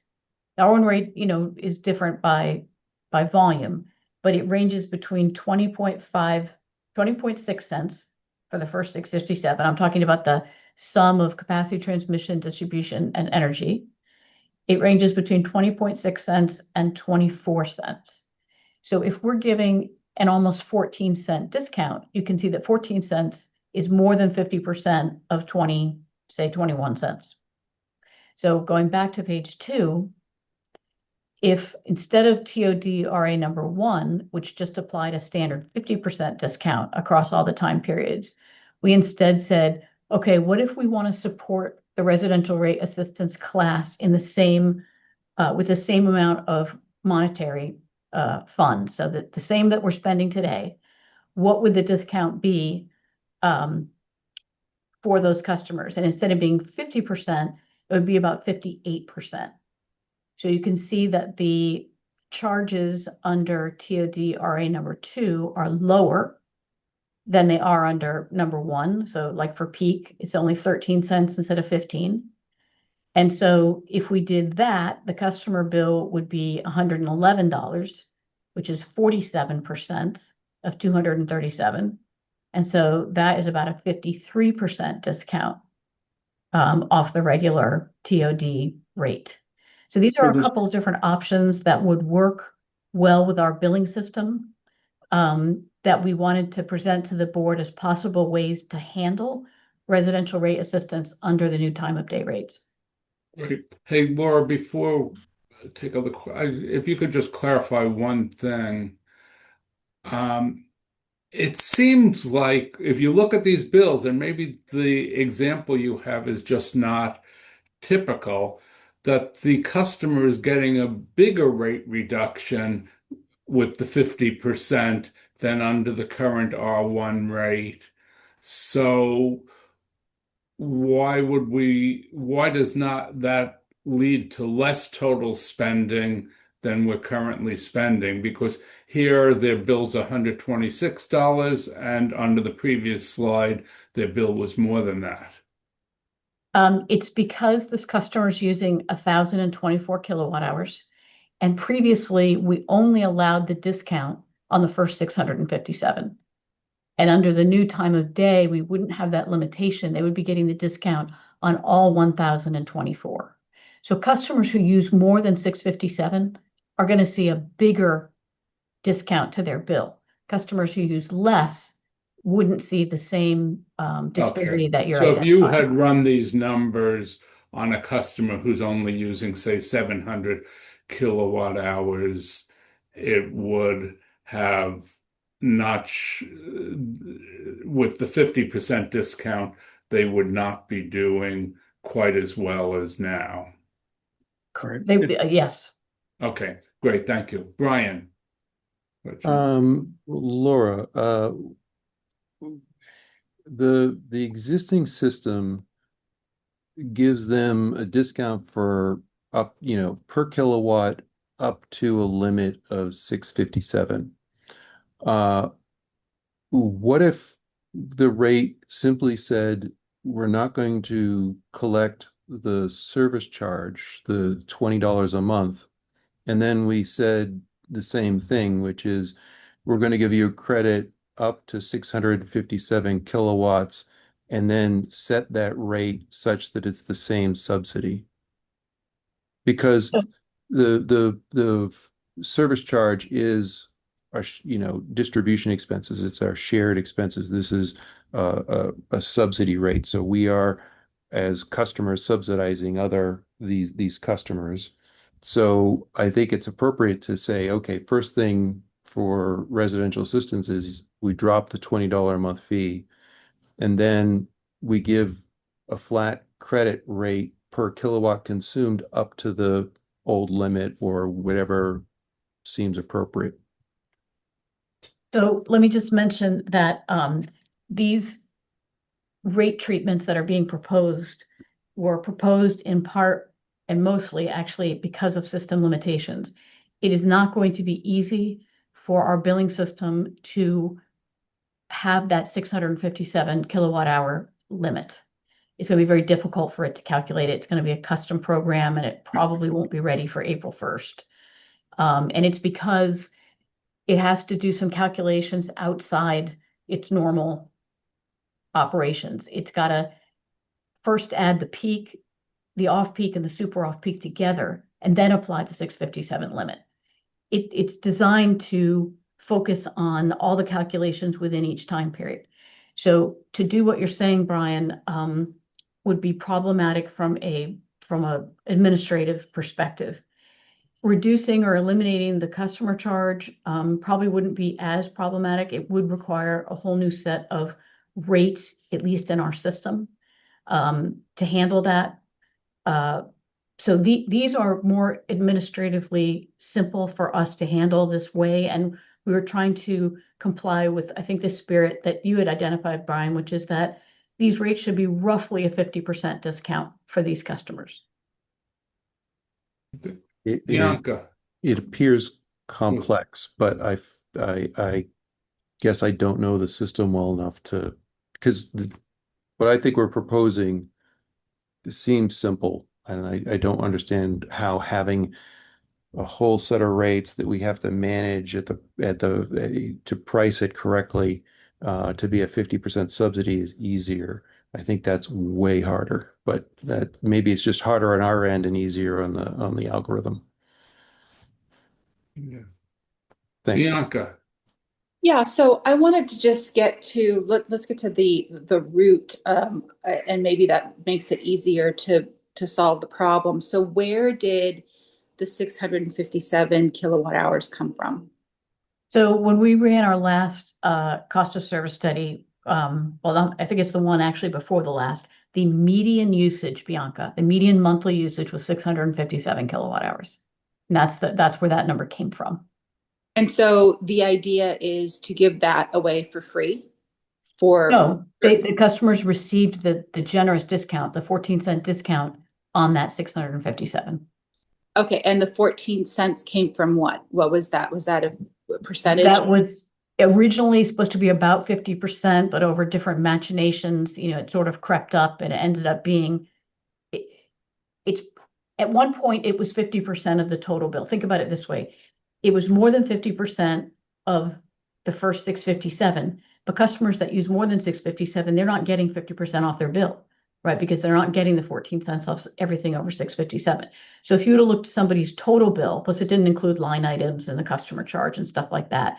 At one point, the 14 cents was produced roughly a 50% savings on the average customer bill.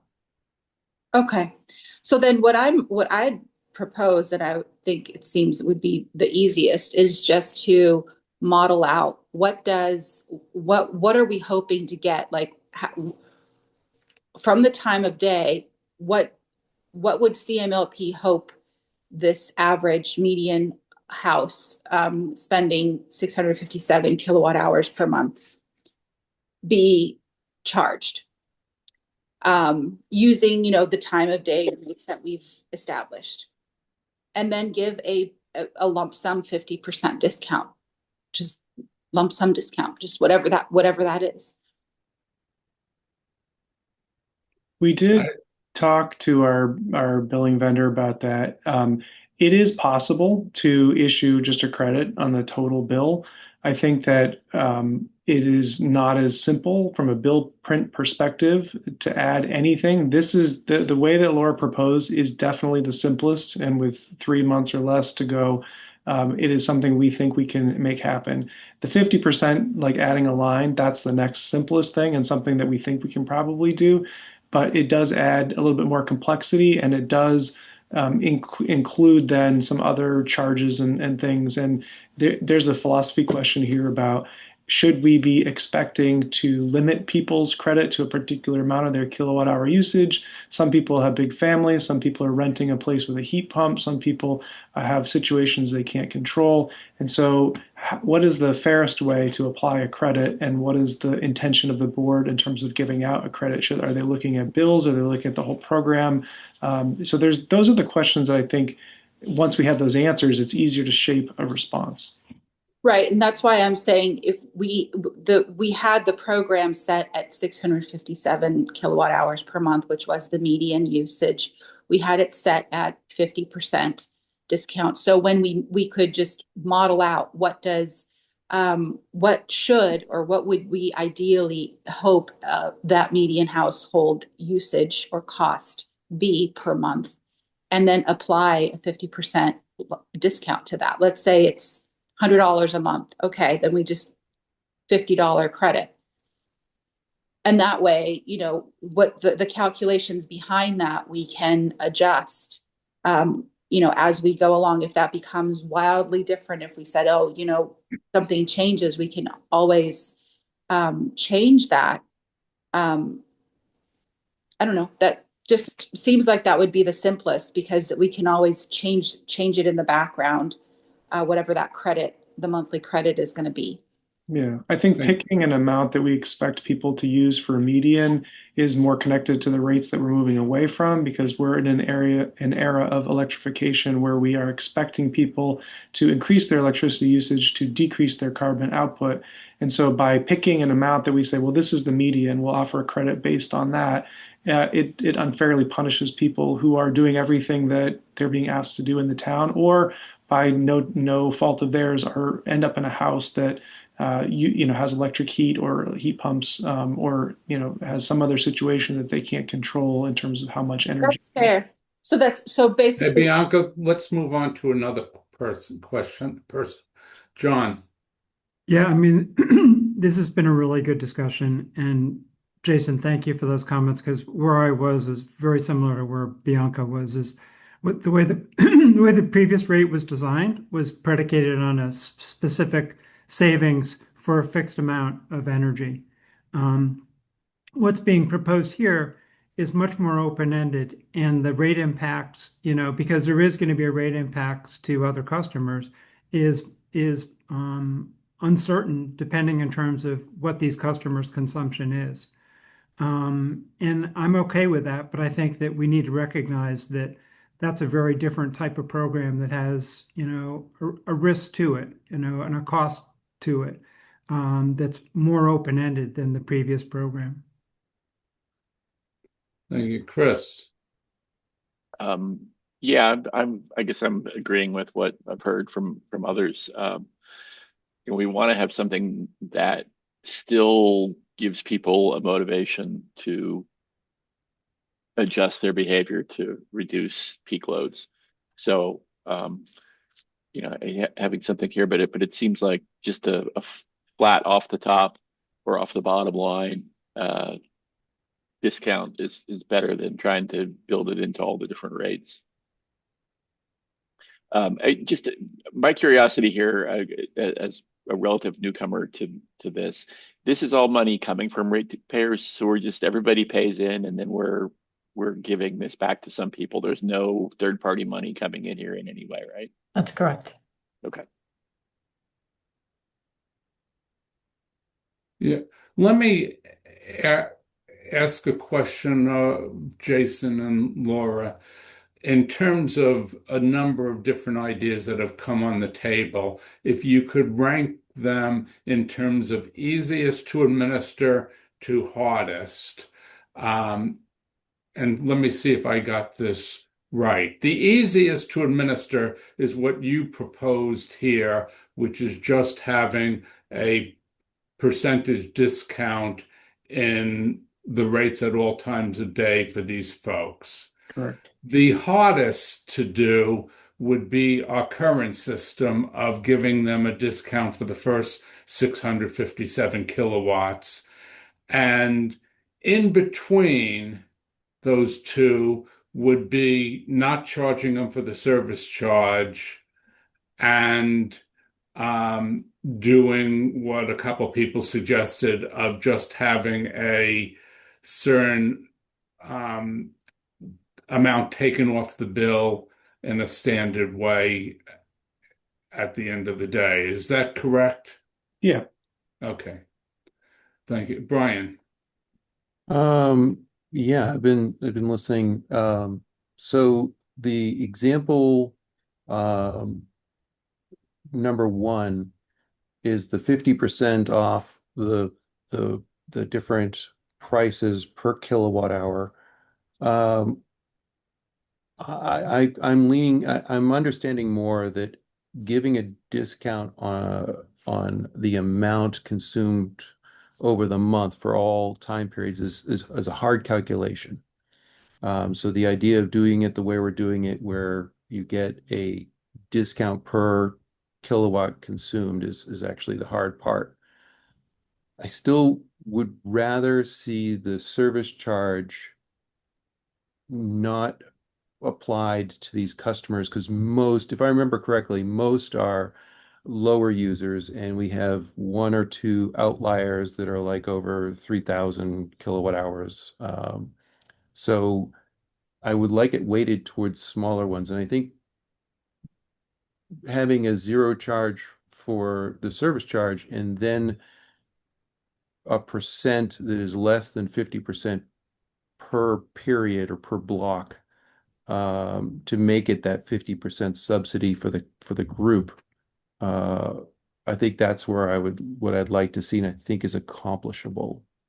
Hey, Brian, let me ask you because it seems that the approach that Bianca and John were suggesting, which was a fixed discount off the bill for everybody. If you basically were to take the current thing, the 657 kilowatts, and you totaled that, and you'd have and that would be a $80 discount or whatever it is, and you just took that off the bottom, that would seem like it would accomplish the same thing you're suggesting of being weighted towards the smaller users Yes. because it's capping the discount. Am I missing something?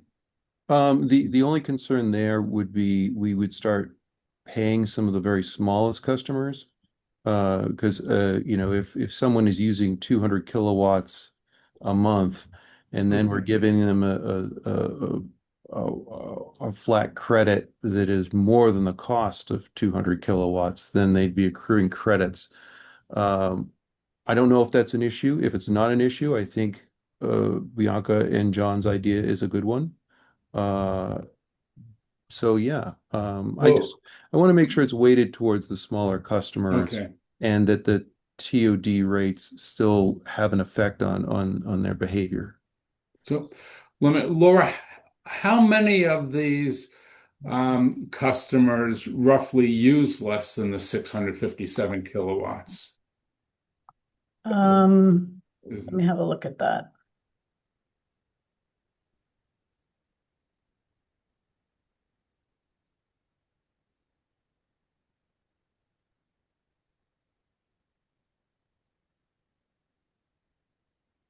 Sorry, I have to find where that is.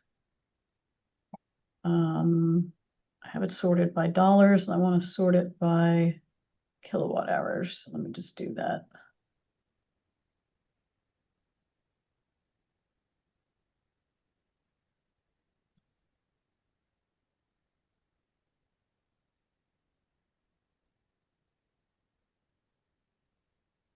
Okay, so let's see, 657 times 12.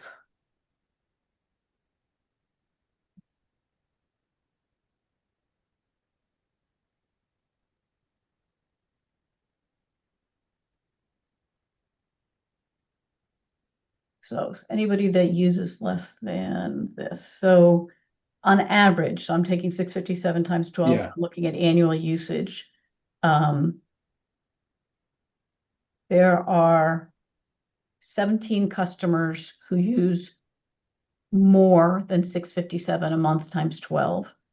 And there are 95 customers who use less. Okay, so it is a lot of customers. So that is a limitation with that approach. And Laura, there's the highest consuming customers. There's less than a handful that are over 1,000 kilowatt hours a month. Is that a correct assumption? So let's see, that would be 12,000. Yeah, there are probably 5 customers that use consistently more than 1,000 a month. Okay, so they're very small customers generally.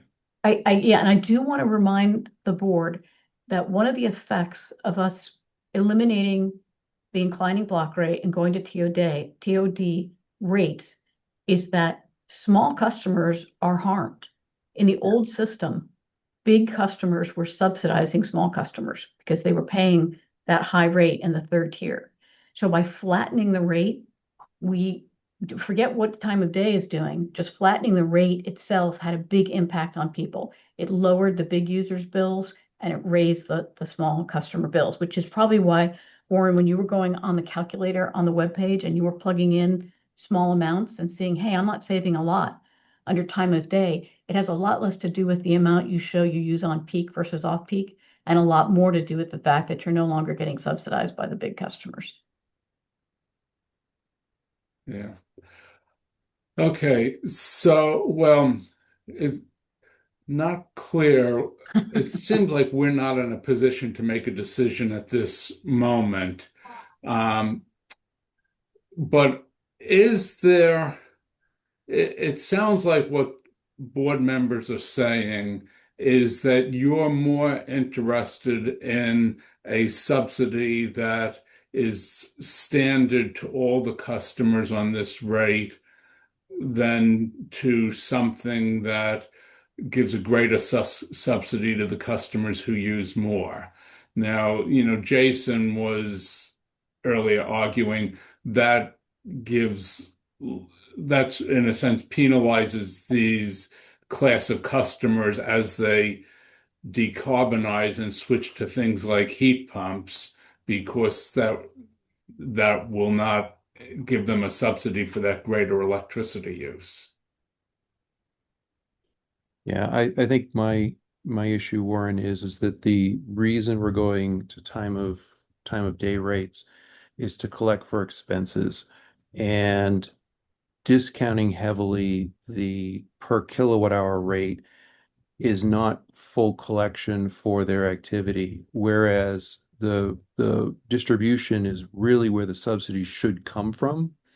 And so a flat rebate or removing the service charge is a way to say we're collecting less on distribution with these customers because other customers are going to pay their way, but we're still collecting for their activity for those expenses that are the amount they use and when they use it. So, Uh, any other board members have um, Warren, thoughts on this? Our other board members feel like we should be trying to come up with a plan that is basically giving the same subsidy to all the customers on this rate and not worry about those who are using more electricity and those who are using less. Bianca. Yeah, I don't, I think the fairness, the intent of this is to discount um these homes, and so if I was trying to figure out the easiest way to do that. And I mean, if the easiest way is to just provide that, if I understood correctly, it is difficult to provide the line item 50% by each rate. Is that correct? Is that where the difficulty is coming from? no, what you see on the screen is just that where it's a line credit for each one. It's not an amount off the top. What's harder to do is to pick an arbitrary kilowatt hour usage and apply the credit to only that amount, because it has to add the registers of peak, off peak, and super off peak in order to figure out how to apply the credit and then show the credit, but not. It's just more bill calculation complexity that will take time. And it's definitely possible. It's just not probably possible for April. So we're But trying so, so then it is possible to just discount by, 50% off this rate. Yeah, 50%. absolutely. Yeah, that's in fact what they proposed here is Right. 50% That's off the the rate. easiest. Yeah. There was three different things that were proposed, and it doesn't show the graph didn't show where the discount was. It just showed that the bottom, all that I saw was just the total. It doesn't show for me the line items that were discounted. It's this Yeah, area if you here. look at this top chart on the right, those three rates and compare them to the rates on the left, Right. those each are at 50% off. So that's where you're seeing the savings. And the benefit of this is that there's no bill print changes that have to happen. Then a message about the credit can appear elsewhere in the bill. But the programming of simply adding a line is testing and validation and going through systems and having engineers from the software company. So this solution is the most elegant from a bill print configuration perspective, but it has the limitations that we've all discussed today. So None of them are ideal, and all of them have challenges, as we talked about, whether it's how do we handle the little customers who get a bigger credit than they should. Another option, rather than a fixed dollar, it could just be a fixed percentage. So it could be 40% off of the bill or 50% off of the bill. That way, if you only have a $13 bill, you still pay a bill, but it's less. If you pay a $100 bill, you pay $50. So, those are the options. And I think today what we need to understand the bill print implications of the decision. We don't need the percent, and we don't need to know, maybe exactly how the board intends to implement every step of it. But we do need to know today if we're going to need to modify the bill print, and if so, how, so that we can add a percent credit, a dollar credit line so that the vendor can start working on it. Thank you. Before we go to Chris and Brian, Bianca, I want to make sure, do you understand what is proposed here? And is this along the lines of what you were looking for? So what Jason just said earlier, that we, to provide like a percentage off the bill, I thought that that's what we started off, what was not going to be easy to do. Yeah. But I was going to do the same comment. So can I just say that Bianca, we have predetermined what 50% off is by changing the rate from 30.3 cents to 15.2 cents, right? 15.2 is 50% of 30 cents. So in this way, we have given the customer 50% off of the energy charges.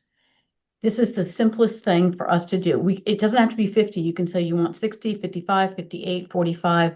That can be determined at a later time, and we can plug in whatever number you come up with. The second easiest thing to do, I think, would be to eliminate the service charge and not give as much of a credit on the energy charges as Brian has proposed. The much harder things to do are to do this percentage concept at the end of the bill, where if their bill was going to be 237, they just get 50% off. Oh, okay. And then the hardest thing, as Warren said, to do is to do some type of KWH limit, where the credit only applies to a certain number of KWH. I would like to take that one just off the table, because that one is going to be too hard. Okay, thank you. Chris. Yeah, I guess, so first of all, I'm open to lots of different ideas here, so I'm not tied to one of these. But it seems to me a very simple approach would be to figure out how much the 637 kW discount right now is worth, and add that as a discount to everybody who qualifies, with the caveat that it can't be more than 50% of the total bill. And just keep all the rates the same. I think another idea that would be interesting would be to not discount the peak, but to discount the off peaks more. Maybe that opens up a new can of worms, but I'm in favor of just a bottom line discount that's capped at 50% of your bill. So how about listening to this, if I could put a proposal on the table, which is to not charge them for the service charge. And as Brian suggests, one of the virtues of that is that gives a greater benefit to customers who don't use as much electricity. And then take the approach that Laura and Jason have proposed here of reducing the energy charges by a certain percentage. In this case, we wouldn't do it by 50% because we've taken the service charge out of there, which helps the lower customers, but we still are giving an incentive to everybody, and the ones who use very little electricity are not getting money back or anything. If we combine those two and did it so that it's aimed to give, on average, the same reduction that we have under the current system, what do people think about that? Totally for it. Yep. Chris. Yeah, I mean, I'm willing to support whatever the final proposal is here in the interest of moving on. But I don't understand the logic we had previously, that there was a cap on the KW and now there's not a cap. So it seems to me that somebody is using a boatload of energy beyond whatever number we've got. maybe there are reasons and they're every bit as deserving of a subsidy as people with less, but it doesn't feel that way to me. I think at some point we stop subsidizing somebody when their usage is very high. I think the programming for that is too difficult, Chris, is what is being Yeah, said. So, but that Yeah. historically was the way it was, but it is, I think it's just Laura asked to take that off the table just because Yeah, it's so hard to program. I hear that, and I'm willing to support whatever the final proposal is here. But We also have the option to have a 2.0 when we do the 27 rates, that if we can do some analysis and, later in the year, we can say, these big customers are getting a 60% credit or it's small or whatever. We can kind of look at that and have more data. And if we have yeah, more time, we could then maybe move to one of those. yeah. Okay, Yeah, I so do share Chris's concern, but I am also interested in doing something that's going to be simple to administer. And maybe what we should do is move in the direction I proposed and then revisit it later in the year. I don't know. John, you haven't spoken up. I don't know what you think about this. Yeah, I'm supportive of that. That seems like a reasonable compromise, and I do think it makes sense to focus the savings in terms of eliminating the customer charge and providing a smaller discount in terms of the energy consumption. That's going to reduce the risk associated with providing disproportionate savings to large consumption customers. And in my view on the large consuming customers that income qualify for this rate, if they're the ones benefiting, it's not the end of the world. These are people who, income qualify to be in this program. They may have a situation, as you said early on in the discussion, Warren, that they can't control. Like they've rented a unit that, is all electric and consumes a lot of electricity, but they're still income qualified. So I'm okay with that. Well, here it sounds actually we do have something of a consensus here. Should we take a motion to this effect? I can give a shot at Yeah. wording. Uh, I move that the residential assistance rate remove the service charge from qualified customer bills and discount the peak, off-peak, super off-peak rates to target overall 50% subsidy for the customer class. That's Could slightly I? different than what Warren had proposed. No, well, that was similar, but if Oh, I I could missed it.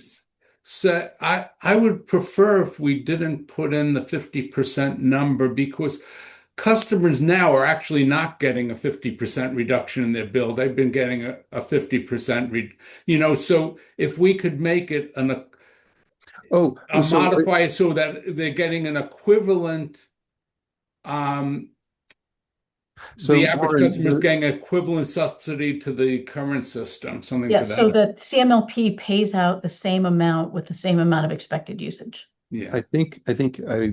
I got misunderstood. So I didn't want a 50% reduction of the peak rates, the per kilowatt hour rates. I wanted the overall subsidy. So if they paid 237 currently, and then the 50% subsidy of that is 145, then they should get the $20 discount, and then the per kilowatt reduces, so they pay 145, which is How about this, Brian? Because this would be fairly easy to do. okay. They remove the $20 and then the actual the actual discount to the peak, off-peak, and super off-peak would equal what the total amount CMLP subsidizes this rate class as last year. So if we spent $100,000 subsidizing it last year, Yep. and we figure out removing the $20 is gonna cost 50,000, then we would determine how much the energy rates would be so that the subsidy was the other 50,000. so that our balance sheet still shows the same amount of subsidy for these Yes. customers as we did last year. Yes. Great. Okay. That work? Yeah. So let's don't- assume that Brian actually made the motion that the way Laura just said it. Do we have a second? Can I? Oh, Any There will be a discussion? rate hearing, just so you know. There will be a rate hearing with the rate and the tariff so everybody sees it. Yeah. We need to develop that based on this feedback and also start working on the bill print. But this is not the final vote to implement. You guys will see the rate and be able to tweak it if needed. Yeah. It's just more of Okay. the methodology that we need today, not the nitty gritty of like, well, I want that to be 16.42 cents instead of 16.4 cents, you know. So this is not the final discussion on this. Okay. Good. So we have a motion on the table. I'm sorry, Warren. John, did you have a concern? Yeah, I do have a concern. I'll address that offline. Looking at the time, I'll address that offline with Laura. And maybe she can come up with an alternative approach. So, Okay. No problem. Anytime, John. thank you. Okay. Well, given so Go for it. okay, we have a motion on the table. Brian. Do I have a Yes. second? Oh, second, sorry. Bianca was the second. Okay. Okay. Brian, Bianca, Yes. John, Yes. Chris. Yes. I'm a yes as well. All Right. right. Okay, thank you. We're running very late, but let's see if there are any further public comments. I gotta run, but thank you. Okay, thanks, Bianca. Yeah, we understand if you have to drop off. Seeing no public comments, is there a motion to adjourn? So moved. Second. Second. Second. Thanks. And Chris, Yes. Brian, Yes. John, Yes. and I'm a yes as well. Thank you all for hanging in there. Good discussion today. We'll have more to talk about next time. See you, folks. Thank you.